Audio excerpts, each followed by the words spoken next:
Hello everyone, my name is Chris Pondoc, and I'm a rising senior at Frederick High School. Aside from being a part of the Vita EDO team, I am also an intern at the National Cancer Institute. In this video, I'd like to give some of my tips on how to best succeed within a science or research-based internship.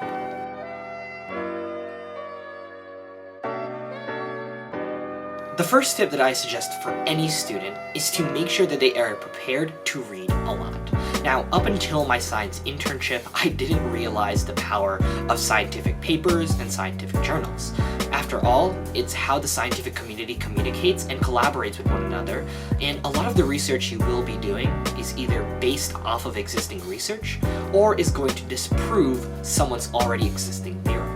Of course, this not only means that you have to be prepared to read a high volume, but also make sure to have a high interpretation and comprehension in the context of your science.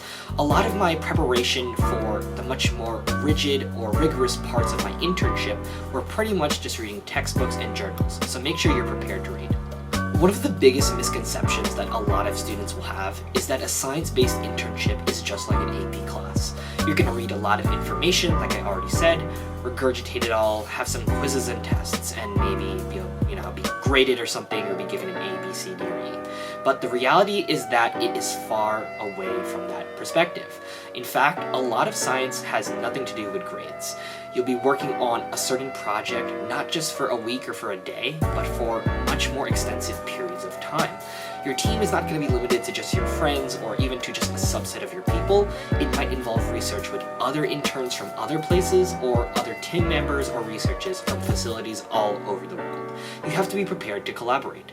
And of course, make sure to not give up, which is the subject of my next tip. Tip number 3 for me is to make sure to persevere. I think that it's really easy for students once they realize that they're not fit to be a pipetter, or once they struggle with trying to fit a data set, to give up and to really, start just crumbling and crashing down. But the reality is that there's a couple of ways to attack this. First of all, your mentor is always going to be there for you. Yes, they might not always be physically with you, but you can always talk to them through some sort of online communication, and even then, they have designated people within the office to make sure that you succeed in your position.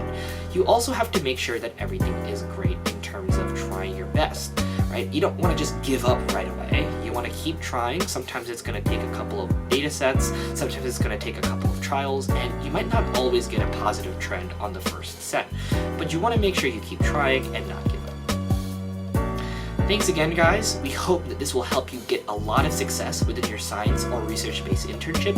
Please make sure to stay tuned to Vita EDO in the future so that you'll see more videos that can help you launchpad your career and workforce.